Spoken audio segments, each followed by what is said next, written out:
ہمارے پیارے نبی صلی اللہ علیہ وسلم نے فرمایا کہ حجر اسود اللہ نے اس کو جنت سے دنیا میں اتارا ہے، یعنی یہ پتھر جنت سے آیا ہے، دودھ سے بھی زیادہ سفید تھا، لیکن ابن آدم کی نام کیا ہے؟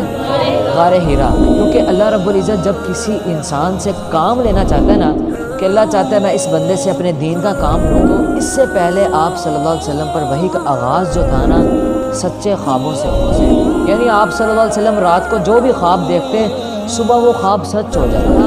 یعنی اقرا، کیا کہا؟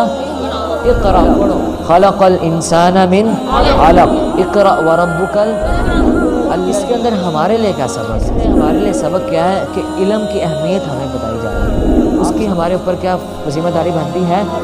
اس کی مدد کرنا، اور اسی طرح ہمیں کوئی بھی غریب مل جاتا ہے اس کی مدد کرنا، یہ ہماری ذمہ داری بنتی ہے، اس سے ہمیں یہ سبق ملتا ہے۔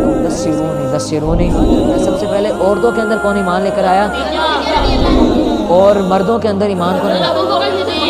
اور بچوں کے اندر حضرت نے وعدہ کرنا ہے کہ ہم نے کوئی نہ کوئی اللہ کے دین کا کام کرنا ہے۔